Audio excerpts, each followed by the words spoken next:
Bismillahirrahmanirrahim. Assalamualaikum warahmatullahi wabarakatuh. Selamat siang dan salam sejahtera bagi kita semua. Yang saya hormati segenap Bapak Ibu Guru SMA Negeri 1 Andong, yang sangat-sangat saya banggakan, saya hormati dan saya cintai teman-teman saya, teman-teman kita, calon guru penggerak di SMA Negeri 1 Andong.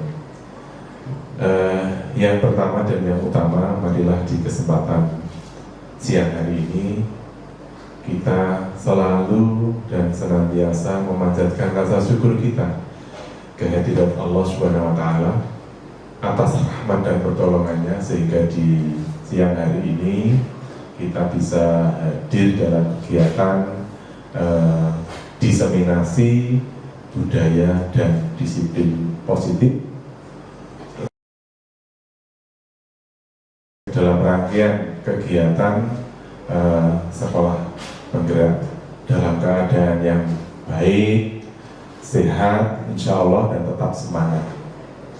Ibu Bapak Guru yang kami hormati, sebelum pembukaan nanti pelaksanaan diseminasi ini, mohon izin ada beberapa hal yang perlu saya sampaikan kepada teman-teman kita guru penggerak yang tentu sampai tahapan saat ini bisa melaksanakan kegiatan dengan baik.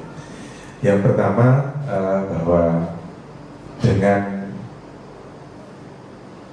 mengikutinya pelaksanaan diklat guru penggerak ini, tentu dari Bapak Ibu Guru akan ada tambahan-tambahan kegiatan, kemudian aktivitas, kemudian juga waktu ekstra untuk mengikuti pelatihan, dan mungkin juga barangkali ada tambahan biaya.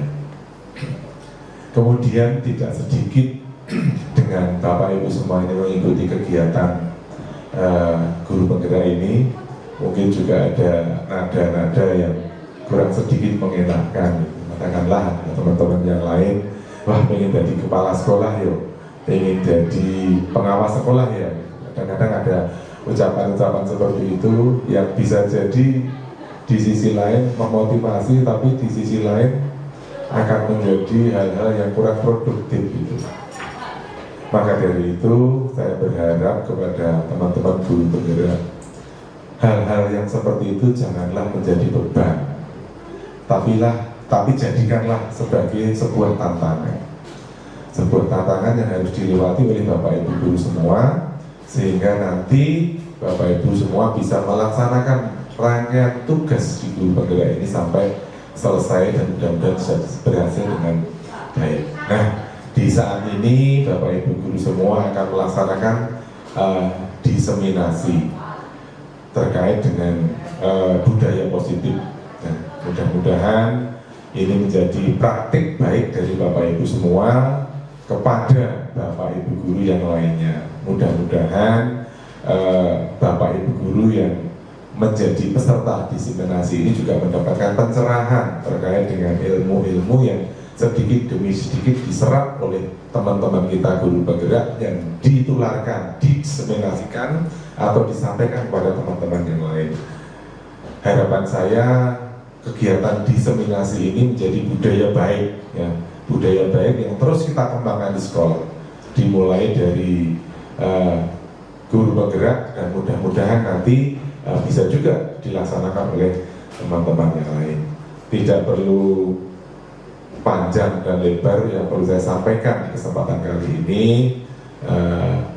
mohon izin dengan mengucap Bismillahirrahmanirrahim. Mudah-mudahan Allah Subhanahu wa Ta'ala berkenan memberikan ridho kepada kegiatan di pagi hari ini. Sekali lagi Bismillahirrahmanirrahim. Diseminasi budaya baik dan disiplin positif secara resmi saya nyatakan dibuka. Terima kasih, semoga Allah Subhanahu wa Ta'ala memberikan ridho atas usaha-usaha kita, dan semoga acara bisa berjalan dengan lancar. Akhiri, kurang lebihnya mohon maaf, bila taufiq wal hidayah. Wassalamualaikum warahmatullahi wabarakatuh.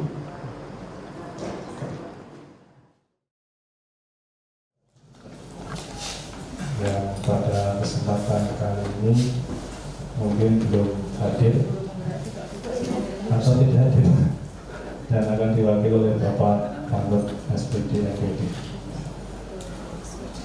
Yang kami hormati Bapak Ibu guru dan karyawan SMA Satu Ancol yang sangat berbahagia, saya ucapkan terima kasih yang sebesar-besarnya kawan Bapak Ibu dalam acara seminasi budaya dan disiplin positif dalam rangka pemenuhan sebenarnya Bapak Ibu tugas-tugas kami begitu untuk diseminasikan begitu dan harus di dalam sekolah itu gitu. Nah, jadi nanti Bapak Ibu tinggal mendengarkan dengan hikmat dan dalam waktu yang sesingkat-singkatnya apa yang kami presentasikan. Bapak Ibu, izinkan saya untuk membacakan acara pada siang hari ini. Yang pertama pembukaan, yang kedua sambutan dan arahan dari Bapak Kepala SMA Satu Ancol. Yang ketiga penyampaian materi di inti. Nanti ada yang pertama penyampaian dari Ibu Siti Asfiah SPD DR tentang disiplin positif.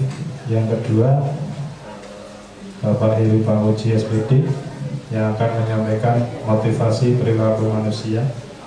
Yang ketiga Bapak M. Abdul Qorik SPD yang akan nanti menyampaikan tentang kebutuhan dasar dan posisi kontrol restitusi.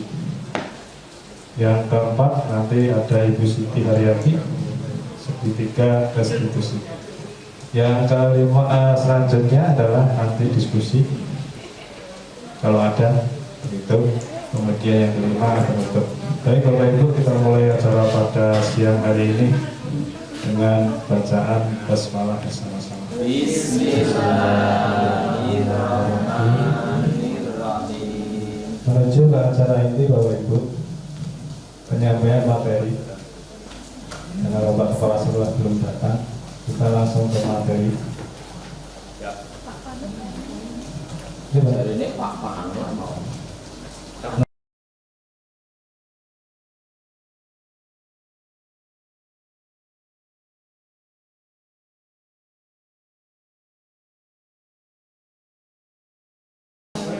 Mungkinnya nanti Pak Wakil Kepala berhitung. Ya, monggo Pak Panik. Monggo Pak Panik. Jadi kita jalan. Assalamualaikum warahmatullahi wabarakatuh. Nilai ligo Pak, penelitian dokumen. Oke. Monggo Pak Gaya. Sudah tempat kami persilakan.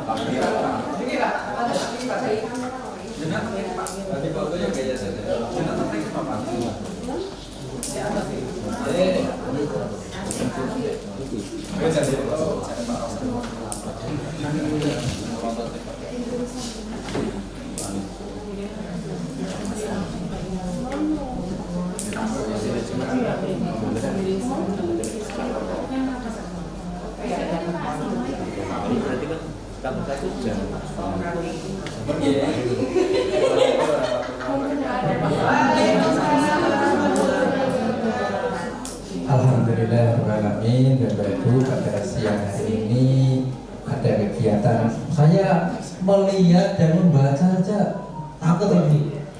Ya, Israel budaya dan disiplin positif ini perlu dikembangkan dan perlu dibudayakan betul. Monggo nanti Bapak Ibu guru penggerak mudah-mudahan bisa menjadi motor dan menggerak betul disiplin dan budaya. Budaya disiplin, kata ya. Ini aja mudah-mudahan berjalan dengan sukses dan semuanya diridhoi Allah Subhanahu wa taala. Assalamualaikum warahmatullahi wabarakatuh. Baik Bapak Ibu, selanjutnya adalah inti acara penyampaian materi yang nanti pada kesempatan pertama disiplin positif yang akan disampaikan oleh beliau Ibu Siti Asfia SPD GR. Waktu dan tempat kami persilakan. Yang BPG itu sebenarnya SPD GR. Pak Adi itu SPD GR. Bahasa gerak-gerak.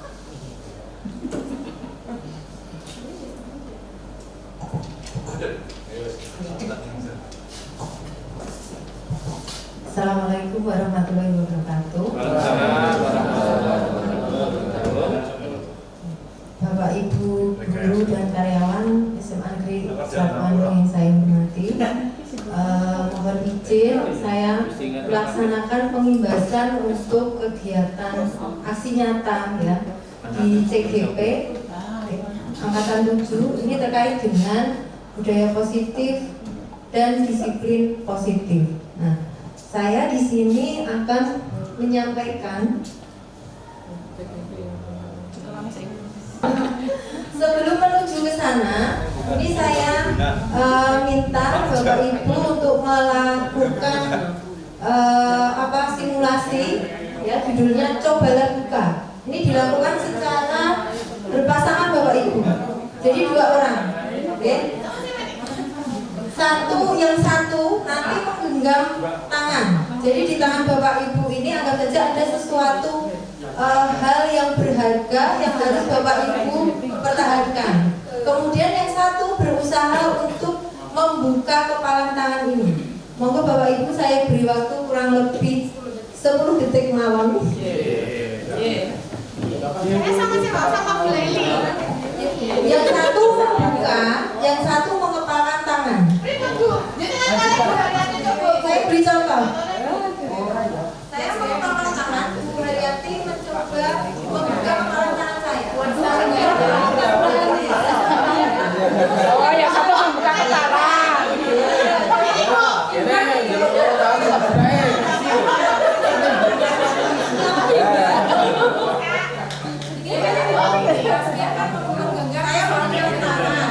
Di tangan saya ini seolah-olah ada sesuatu yang berharga yang harus saya pertahankan. Kemudian teman saya ini berusaha untuk membuka genggaman tangan saya.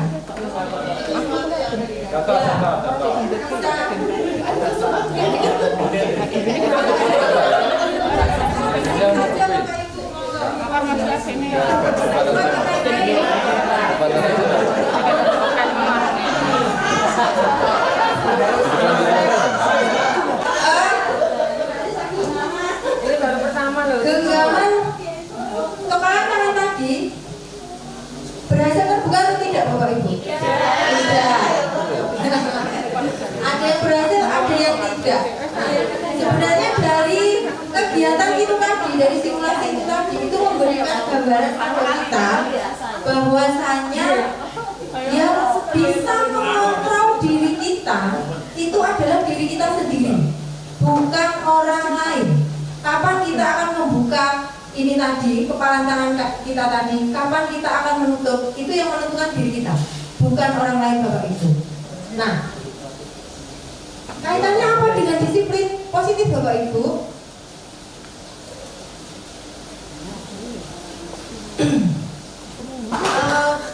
Selama ini Bapak Ibu, ini yang sering saya lakukan ya, ketika saya menanamkan disiplin pada anak-anak, itu seringnya saya melakukan penekanan, gitu ya, menekan anak supaya dia bisa mengikuti apa yang saya inginkan. Padahal tadi kalau dari simulasi itu tadi, itu kan memaksa. Iya, memaksa. Sebenarnya yang bisa menentukan itu adalah diri kita sendiri. Kalau hal itu sampai terjadi, nah disiplin yang tertanam bukan disiplin yang positif. Artinya anak melaksanakan itu bukan dari kesadaran dirinya, melainkan karena mungkin perasaan takut atau ingin mendapatkan sesuatu. Nah, bagaimana cara merubah paradigma menjadi paradigma disiplin positif.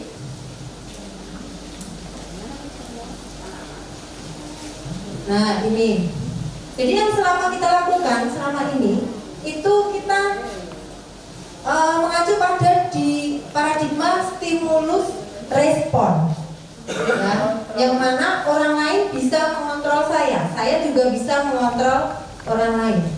Padahal paradigma ini ternyata belum mampu menanamkan disiplin positif. Nah, paradigma yang mana yang bisa? Ini Bapak Ibu, Anda tidak bisa mengontrol orang lain, kemudian kolaborasi dan konsensus menciptakan pilihan-pilihan baru, model berpikir menang-menang. Sedangkan pada stimulus respon, orang lain bisa mengontrol saya bisa mengontrol orang lain. Pemaksaan ada pada saat bujukan gagal. Ketika kita gagal membujuk orang lain, kita melakukan pemaksaan pada orang lain. Kemudian model berpikir menang kalah. Tuh.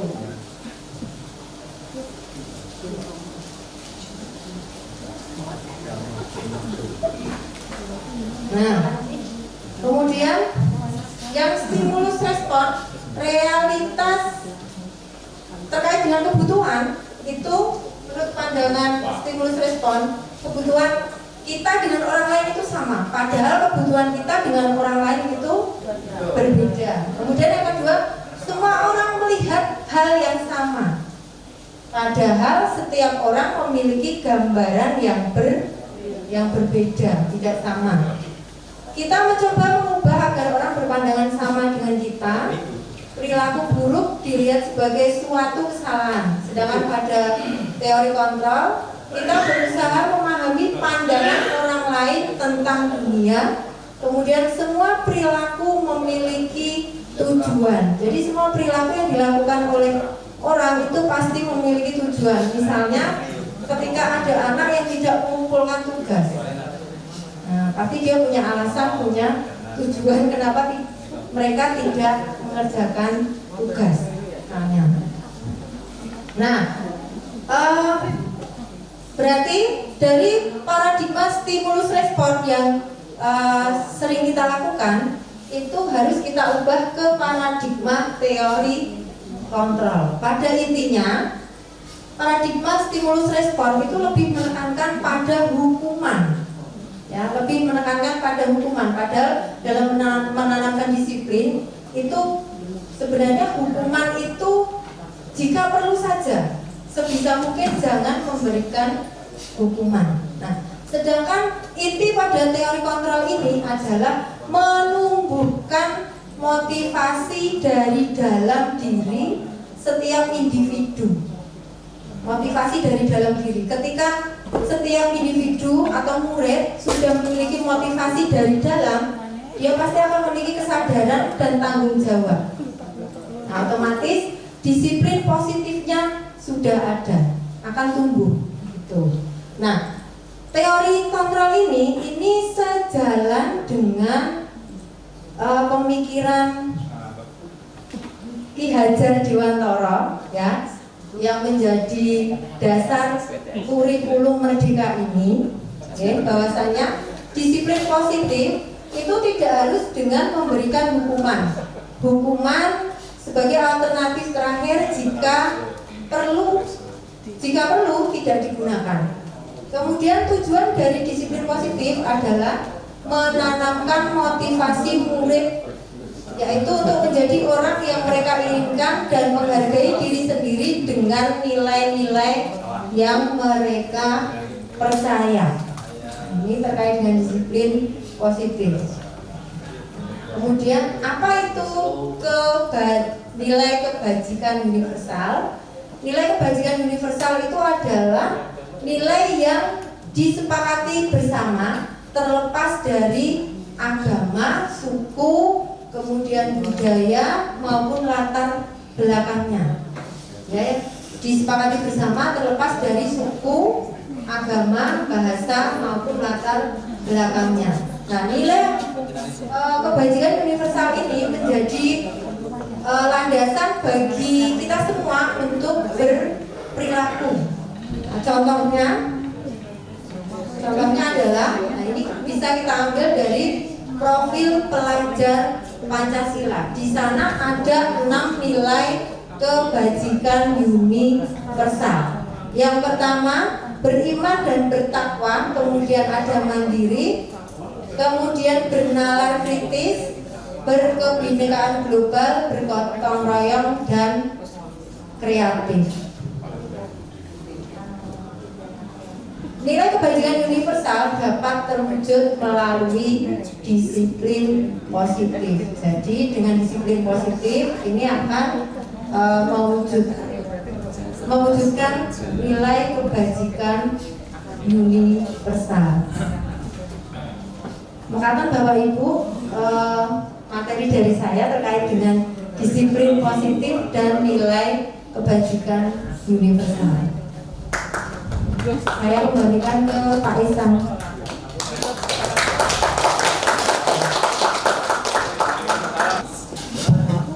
Terima kasih Mbak Suyan atas materinya disiplin positif.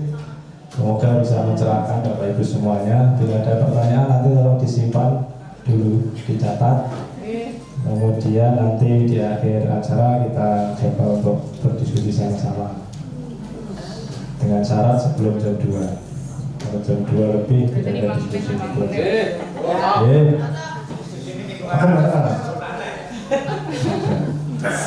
Acara yang selanjutnya adalah inti acara kedua adalah materi dari Bapak Heru Pamuji berkaitan dengan motivasi perilaku manusia.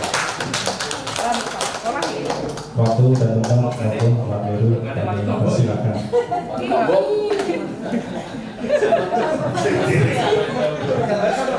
Assalamualaikum warahmatullahi wabarakatuh. Waalaikumsalam warahmatullahi wabarakatuh. Langsung saja ya Bapak Ibu. Dengan saya untuk menyampaikan materi diseminasi budaya dan disiplin positif CGP Angkatan 7. Pada materi ini saya akan menyampaikan tentang motivasi perilaku manusia. Tidak seperti Bu Asliah tadi yang menyampaikan dengan baik, karena saya itu tidak pernah ngajar, tidak masuk kelas, jadi mau ngajar itu langsung ini. Bapak Ibu, mari kita tanyakan ke diri sendiri sebelum kita masuk ke materi, bagaimana kita berperilaku. Oke, baik semua gitu. Kalau baik semua lanjut. Terus, apakah kita melakukan sesuatu itu karena adanya dorongan dari lingkungan atau ada dorongan dari yang lain? Dari diri sendiri ya Pak? Nah, itu bagus. Bu Murni dari luar apa dari diri sendiri? Kalau Bu Niken itu Bu Niken dari luar. Kalau tidak saya dorong tidak. Lanjut. Bagaimana menurut Bapak Ibu? Pernahkah Bapak Ibu itu melakukan sesuatu untuk mendapatkan senyuman dari orang lain? Untuk mendapat hadiah, melakukan sesuatu untuk mendapat hadiah, atau untuk mendapat uang? Nah, untuk mendapat jempol. Nah, seperti kemarin PMM. Hari ini juga jempol. Ya, baik, itu pasti ada. Saya sendiri juga terkadang masih ini untuk mendapatkan senyum dari Bu Murni biasanya. Nah, kira-kira apalagi alasan orang itu melakukan sesuatu? Banyak ya, tidak hanya untuk mendapatkan hadiah, tapi juga untuk mendapatkan hal yang lain dari orang lain. Nah, untuk mengetahui lebih jauh mengenai motivasi manusia, mari kita baca artikel Diane Goshen. Dalam bukunya itu, bahasa Inggris saya kurang. Restract, swing, disiplin. Kalau nggak salah seperti itu. Oh, Bu Murni, apa itu Bu?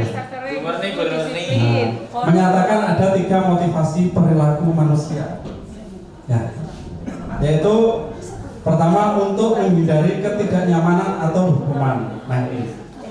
Jadi manusia itu berperilaku itu karena untuk menghindari ketidaknyamanan. Nah ini adalah tingkat terendah dari motivasi perilaku manusia. Lanjut yang kedua, untuk mendapatkan imbalan atau penghargaan dari orang lain.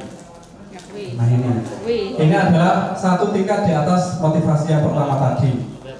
Di sini orang berperilaku untuk mendapatkan imbalan atau penghargaan dari orang lain. Lanjut, yang ketiga atau yang terakhir, untuk menjadi orang yang mereka inginkan dan menghargai diri sendiri dengan nilai-nilai yang mereka percaya. Nah ini Pak. Orang dengan motivasi ini akan bertanya, akan menjadi orang yang seperti apa bila saya melakukannya. Jadi mereka melakukan sesuatu karena nilai-nilai yang mereka yakini dan hargai, dan mereka melakukannya karena mereka ingin menjadi orang yang melakukan nilai-nilai yang mereka yakini tersebut. Ini adalah motivasi yang akan membuat seseorang memiliki disiplin positif, karena motivasi perilakunya bersifat internal bukan eksternal. Jadi harapannya setelah saya paparkan materi ini, Bapak Ibu memiliki motivasi yang ketiga ini. Jadi ketika melakukan segala sesuatu itu karena dari diri sendiri, motivasi internal, bukan karena di checklist ya Bapak Ibu. Di checklist itu terus negara seperti saya itu. Nah itu untuk materi yang saya sampaikan. Terima kasih. Assalamualaikum warahmatullahi wabarakatuh.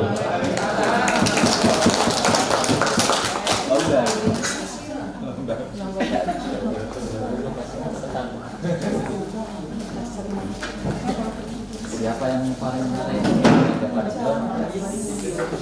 Baik Bapak Ibu, terima kasih Pak Ibu Uji SPD. Pak Oleh, waktu dan tempat kami persilakan.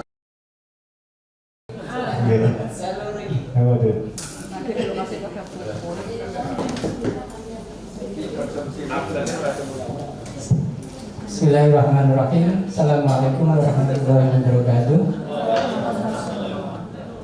Bapak Ibu Lektor yang saya hormati, alhamdulillah pada sore hari ini kita semua berkumpul di ruang ini dalam rangka memenuhi sebagian tugas kami ya, yaitu dalam rangka aksi nyata di modul 1.4,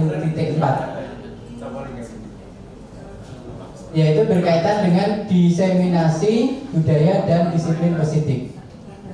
Kemudian untuk materi yang akan saya sampaikan adalah kebutuhan dasar manusia.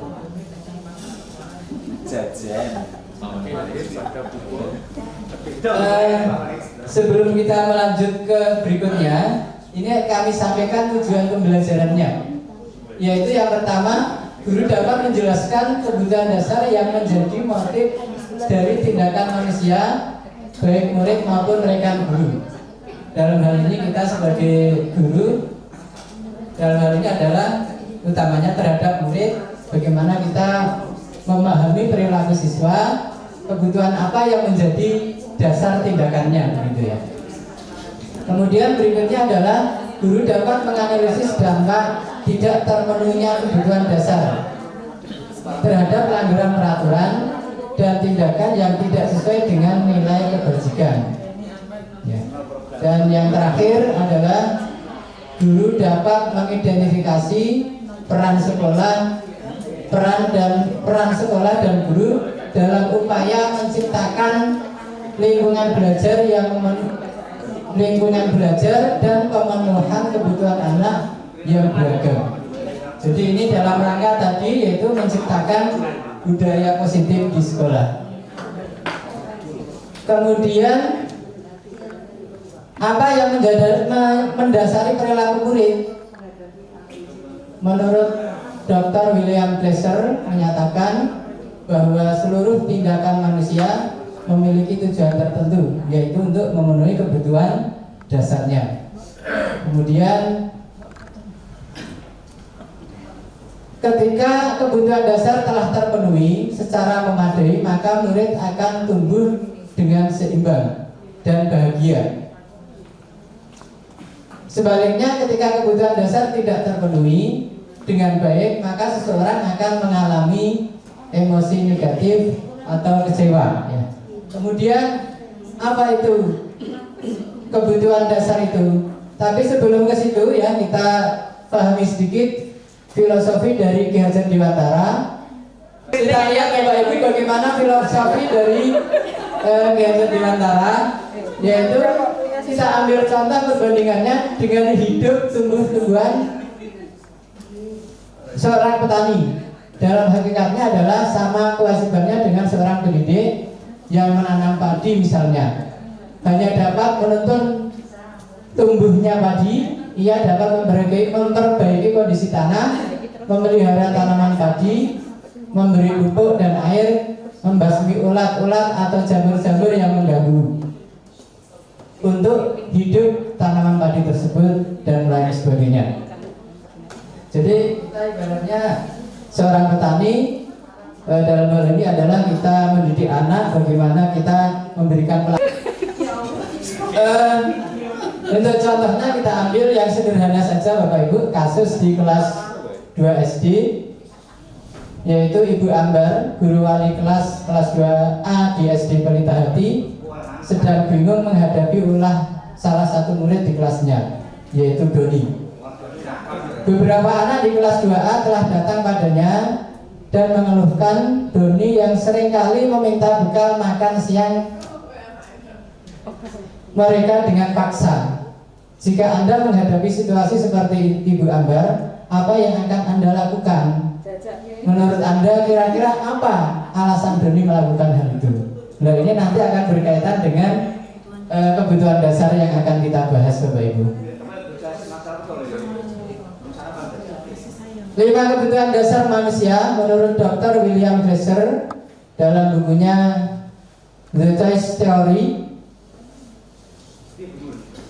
yaitu yang pertama bertahan hidup, kemudian kasih sayang dan rasa diterima, kemudian kebebasan, kesenangan, dan yang terakhir adalah penguasaan. Yang pertama adalah kebutuhan bertahan hidup atau survival.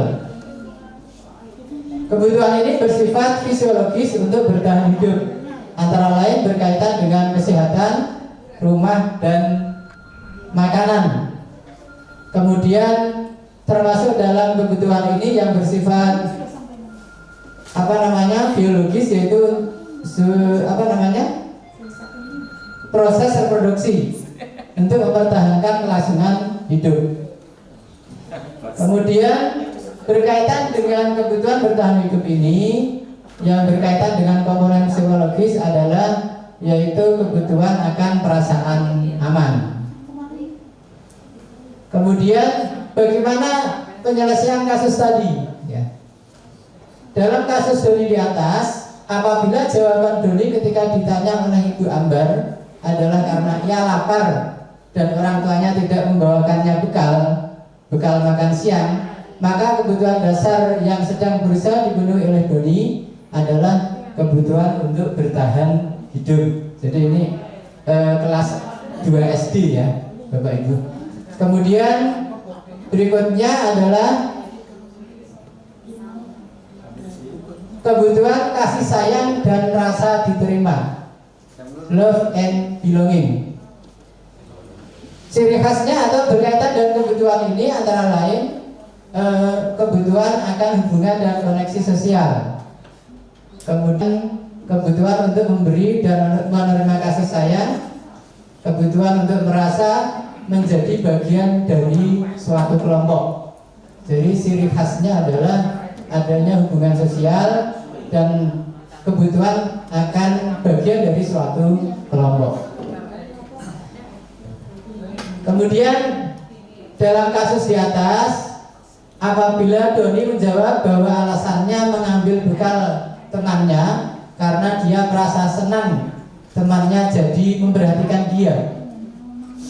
Ketika temannya melaporkan tindakannya itu kepada gurunya dan gurunya memberitahu orang tuanya, sehingga orang tuanya jadi memperhatikan dia. Maka kebutuhan dasar yang sedang dipenuhi Doni adalah kebutuhan akan kasih, sayang, dan rasa diterima. Lanjut Bapak Ibu. Berikutnya adalah kebutuhan penguasaan atau power, berkaitan dengan kebutuhan pengakuan atas kemampuan. Kemudian kebutuhan untuk berhubungan dengan kekuatan. Kebutuhan ini berhubungan dengan kekuatan untuk mencapai sesuatu. Misalnya menjadi kompeten, menjadi terampil, diakui atas prestasinya dan keterampilannya. Kemudian didengarkan, memiliki rasa harga diri. Ini termasuk kemarin ada teman yang berusaha berjuang menyelesaikan PNM, itu kira-kira masuk ini enggak ya Bapak Ibu? Ya itu berkaitan dengan hati ya, mungkin motivasinya macam-macam begitu ya. Kemudian berikutnya Bapak Ibu, berkaitan dengan penguasaan, kebutuhan penguasaan ini, kebutuhan ini juga berkaitan dengan keinginan untuk dianggap berharga. Kemudian bisa membuat perbedaan, kemudian bisa membuat pencapaian. Ya.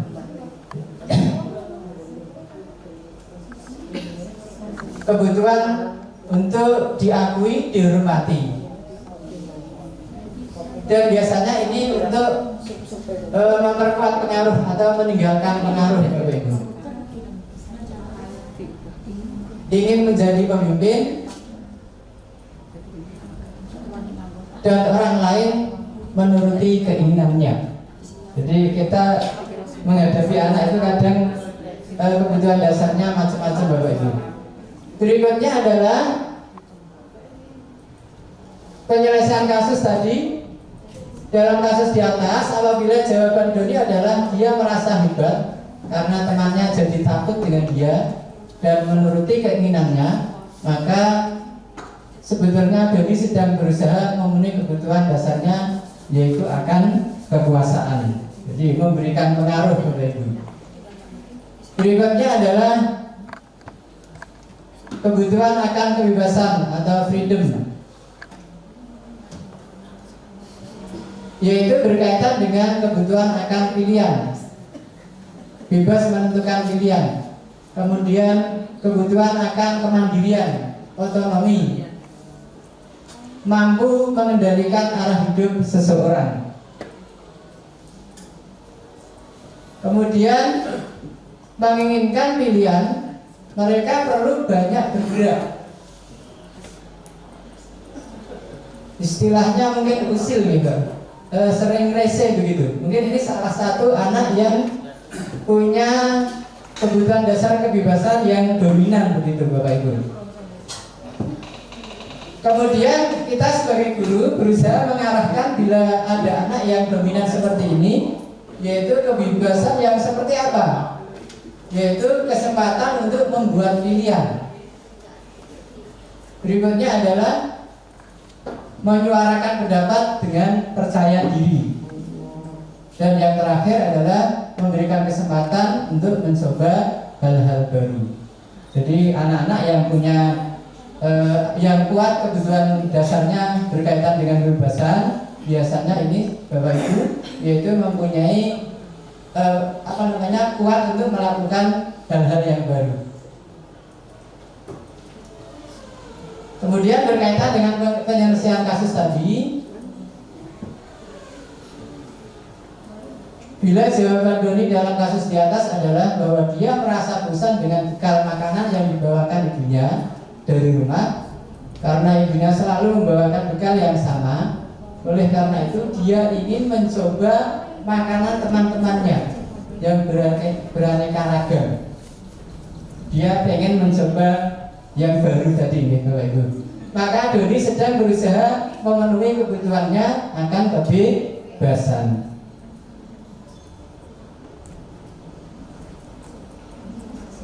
Yang terakhir adalah kesenangan atau fun, yaitu kebutuhan untuk merasa senang. Kebutuhan untuk mencari kesenangan, bermain dan tertawa. Nih, jelas nih Bapak Ibu. Saat bermain mereka mempelajari keterampilan hidup yang penting. Anak-anak dengan kebutuhan dasar kesenangan yang tinggi biasanya memiliki ciri seperti ini Bapak Ibu. Ingin menikmati apa yang dilakukan, kemudian bisa berkonsentrasi tinggi saat mengerjakan hal yang disenangi, kemudian suka permainan dan suka mengoleksi barang, suka bergurau, suka melucu, dan juga membebaskan. Bahkan saat mereka bertingkah laku berubah, mereka kadang masih terlihat lucu. Ini Bapak Ibu. Kemudian dalam kasus tadi, bila Doni menjawab bahwa ia melakukan karena iseng saja dan ia menikmati ekspresi wajah teman-temannya yang kesal karena diambil makanannya, dan menurut dia ekspresi teman-temannya itu lucu, maka berarti Doni sedang berusaha memenuhi kebutuhannya akan kesenangan. Jadi ini rese Bapak Ibu. Jadi rese terhadap temannya, mau DWE ingin senang begitu.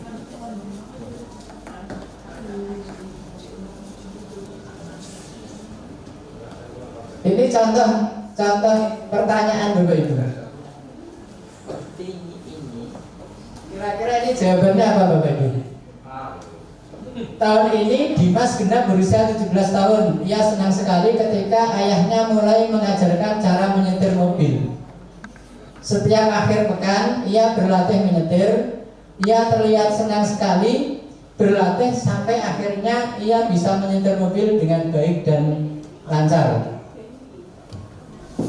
Kemudian ketika ibunya bertanya pada Dimas, apa yang membuat dia ingin bisa menyetir mobil?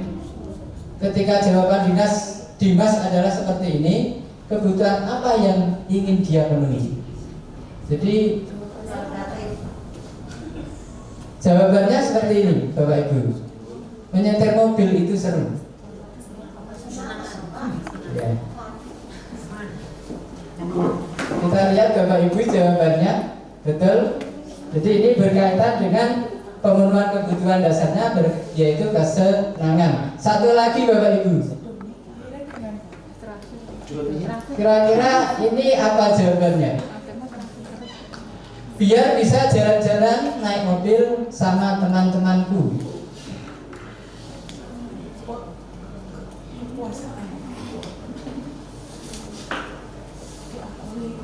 Ketika ditanya dia senang nyetir, belajar nyetir, alasannya adalah biar bisa jalan-jalan naik mobil sama teman-temanku.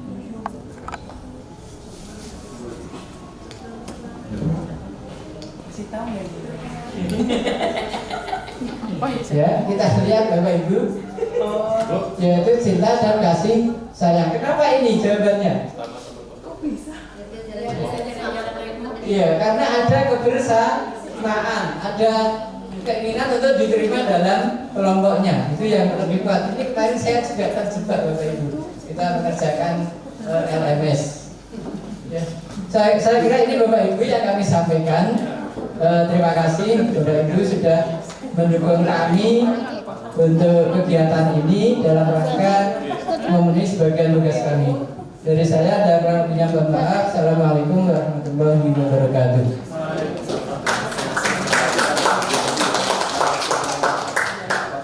Ya, terima kasih Pak Khalid atas presentasinya, dan mohon maaf sekali Bapak Ibu di luar ekspektasi karena sudah jam 14. Kami mohon maaf, molor 10 menit saja untuk kesempatan bagi Ibu Siti Haryati untuk berbicara. Semakin cepat, semakin panas sekolah. Ya, itu fotonya. Kok sepatah?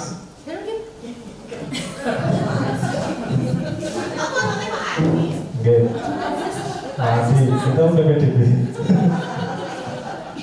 Baik, kita keyakinan kelas. Keyakinan kelas seperti yang saya sampaikan tadi, saya mohon untuk minta waktunya 10 menit. Itu sebenarnya sudah melakukan keyakinan kelas ya, gitu. Jadi keyakinan kelas itu seperti ini konsepnya. Sebenarnya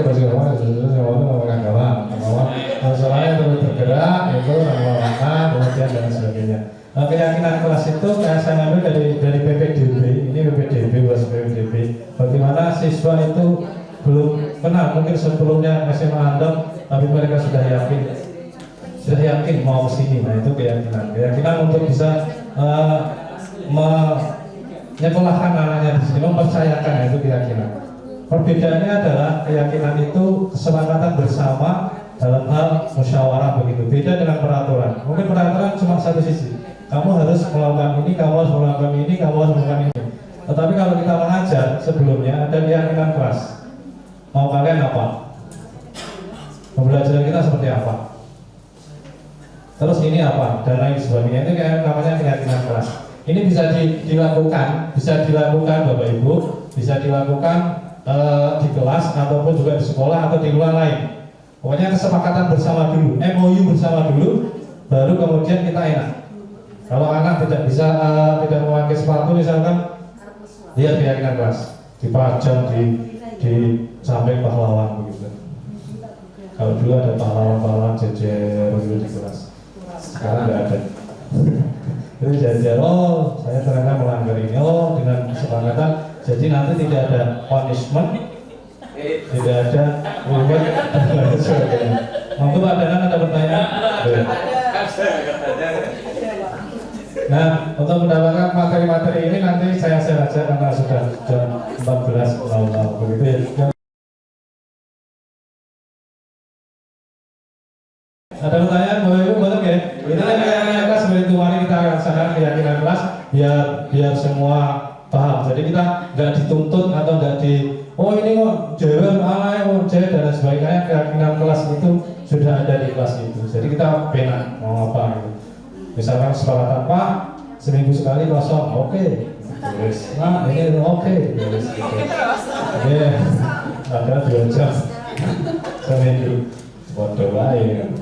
Demikian Bapak Ibu, ada pertanyaan? Bapak, kalau tutup, assalamualaikum warahmatullahi wabarakatuh. Nah ini contohnya mungkin nanti kalau saya diberi waktu yang banyak, tapi karena mungkin sedikit ya mohon maaf ya siswa saya. Nah ini geng makmur.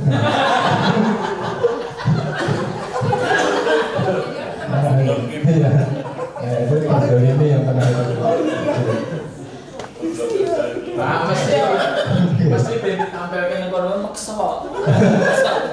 Ya, sudah ada kesepakatan kelas Pak. Jadi nanti kalau dibully nggak ada masalah.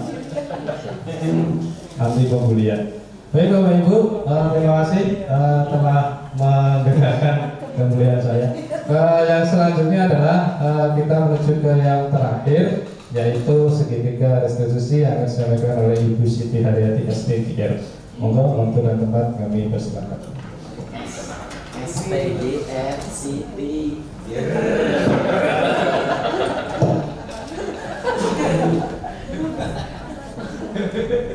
Bukan tapi kan SPDGR. STGR Siti. Waalaikumsalam Bapak Ibu. Assalamualaikum warahmatullahi wabarakatuh. Waalaikumsalam warahmatullahi wabarakatuh. Baik, karena waktunya tadi ternyata harusnya selesai jam 14.00, tapi ini ternyata lebih. Saya mohon waktunya sebentar menyampaikan segitiga restitusi. Saya kira untuk segitiga restitusi ini Bapak Ibu sudah berkenalan ya di PMM. Kan ada ya segitiga restitusi kalau tidak salah topik 8. Ya. Baik, sebelum ke segitiga restitusi di sini benar. Ada pengertian dari restitusi sendiri ya, adalah proses menciptakan kondisi bagi murid untuk memperbaiki kesalahan mereka sehingga mereka bisa kembali pada kelompok mereka dengan karakter yang lebih kuat. Di sini menurut dosen. Nah, tadi seharusnya Pak Wali juga menyampaikan mengenai posisi kontrol seorang guru. Jadi ada 5, saya bahas sedikit di sini. Ada 5 posisi kontrol. Yang pertama adalah sebagai penghukum. Kemudian yang kedua sebagai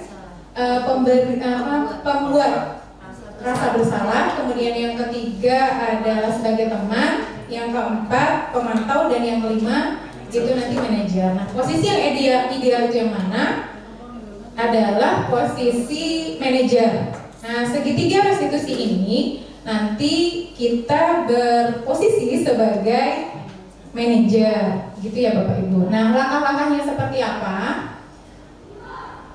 Sebelumnya kenapa restitusi? Karena si anak, misalnya ada murid melakukan suatu kesalahan misalnya. Nah, kita di sini sebaiknya diposisikan sebagai manajer, bukan sebagai penghukum. Misalnya karena tidak mengerjakan tugas, diminta untuk menuliskan berapa lembar begitu ya, berapa lembar tugas disalin ulang 1000 kalinya atau 2000 kalinya. Nah, itu kan berarti menghukum gitu.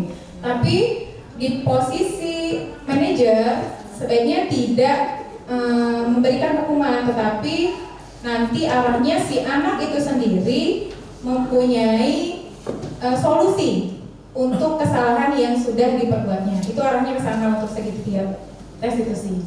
Kemudian di sini langkah-langkah dari segitiga restitusi adalah yang pertama menstabilkan identitas, yang kedua validasi tindakan yang salah, dan yang ketiga adalah menanyakan keyakinan.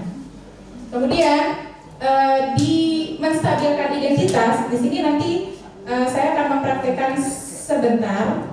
Saya minta tolong nanti dari salah satu dari Bapak atau Ibu dulu yang ada di depan sebagai murid saya betul nanti. Nah, di menstabilkan identitas ini nanti kita mengubah identitas anak dari yang gagal itu menjadi sukses. Maksudnya begini, kita memberikan pengertian kepada anak bahwa setiap orang itu pernah melakukan kesalahan, gitu ya. Jadi tidak langsung kamu salah ya, kamu harus begini. Tidak seperti itu. Tapi langkah yang pertama adalah menstabilkan identitas dengan cara tadi, misalnya memberikan pernyataan bahwa setiap orang itu pernah melakukan kesalahan, gitu ya. Termasuk saya sebagai guru pun, misalnya ke siswa, saya pernah melakukan kesalahan. Kemudian langkah yang kedua adalah validasi tindakan yang salah.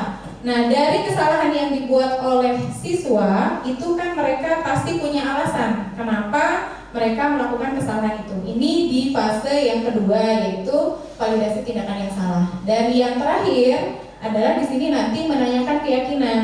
Nah, tadi hubungannya dengan materi yang sudah disampaikan Kak Esa, bahwa biasanya, maksudnya saya di sini biasanya kalau pembelajaran di awal melakukan kesepakatan kelas. Nah, kesepakatan itu dibuat bersama dengan murid. Jadi tidak hanya dari saya, tapi murid juga berkontribusi membuat kesepakatan kelas. Misalnya siswa bertanggung jawab mengerjakan tugas yang diberikan oleh guru. Nah, seperti itu ya. Kemudian menanyakan keyakinan ini, nanti si anak kan sudah paham tentang keyakinannya. Nah, solusi apa yang bisa siswa itu lakukan untuk kesalahan yang telah diperbuatnya. Nah, itu dari segitiga restitusi Bapak Ibu ada 3 langkah-langkahnya, sehingga nanti setelah, mudah-mudahan setelah ini jadi Bapak Ibu guru bisa menerapkan sendiri kepada siswa ketika siswa melakukan kesalahan,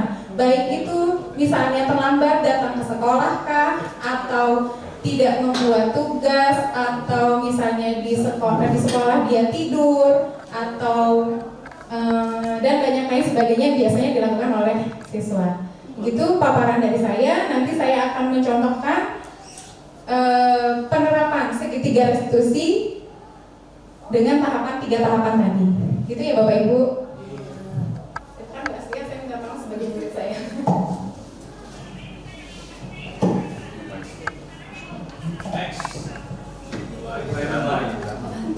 Kamera, roll.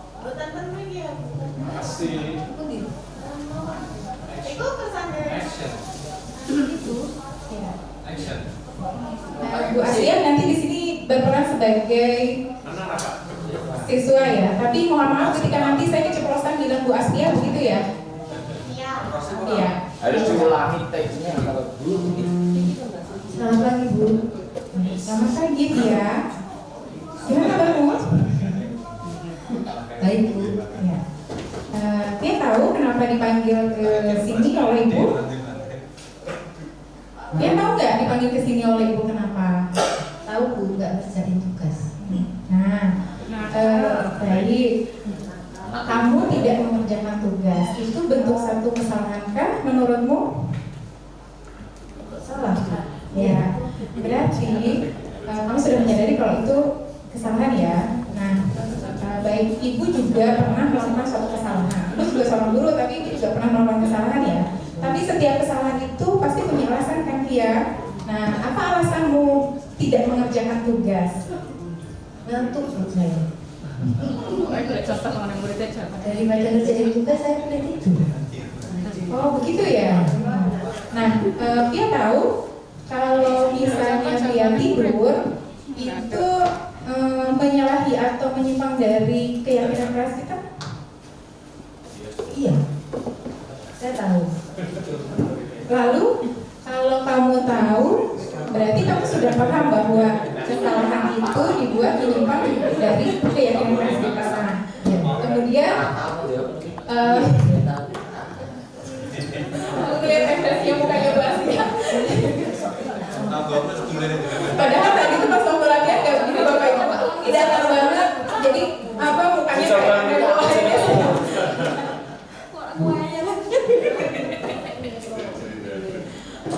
ya, ini termasuk yang gablek. Oke baik, saya teruskan. Nah, kemudian Bu Via, itu tadi kan salah ya, tidak mengerjakan tugas dan itu menyimpang dari keyakinan kelas. Nah, yang sendiri punya solusi untuk memperbaiki semuanya?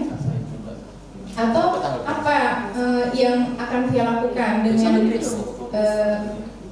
kesalahan yang sudah dilakukan Via tadi? Ya, pertama saya minta maaf Bu karena tidak mengerjakan tugas. Yang kedua, nanti saya tidak mau ulangi lagi pada waktu jamnya Bu Haryati.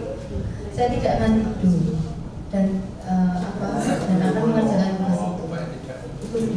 Lalu bagaimana dengan tugasnya? Saya kerjakan Bu. Oh, ya, baik, terima kasih Via. Ibu apresiasi atas tanggung jawabmu ya. Baik, terima kasih. Silahkan istirahat ya.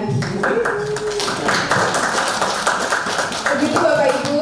Jadi nanti mudah-mudahan ke depan kita bisa menerapkan dari segitiga restitusi yang sudah saya berikan gambarannya.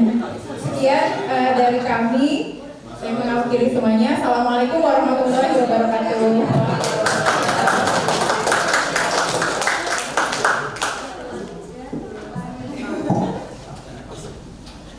Oke, Bapak Ibu, nyuwun nuwun Bu Siti Haryati atas sosiodramanya. Kapan kita punya murid seperti tadi digandeng manut? Iya. Oke, Bapak Ibu yang saya hormati, sesuai dengan janji kita kesepakatan kelas bahwa 14 lebih 15 kita akhiri. Dan semoga apa yang kita sampaikan ini bisa bermanfaat bagi Bapak Ibu, bisa menginspirasi walaupun cuma sesaat. Dan mohon maaf apabila ada penyampaian dari kami kurang berkenan di hati Bapak Ibu semuanya. Itu memang tak sengaja. Begitu Bapak Ibu, oke, mari kita tutup dengan bacaan tambahan bersama-sama. Alhamdulillahirobbilalamin. Sebelum saya akhiri, untuk panitia kakak-kakak pembina diharapkan untuk tinggal sejenak untuk rapat koordinasi pelaksanaan pelantikan kembali. Saya tutup sekian, Bapak Ibu. Assalamualaikum warahmatullahi wabarakatuh.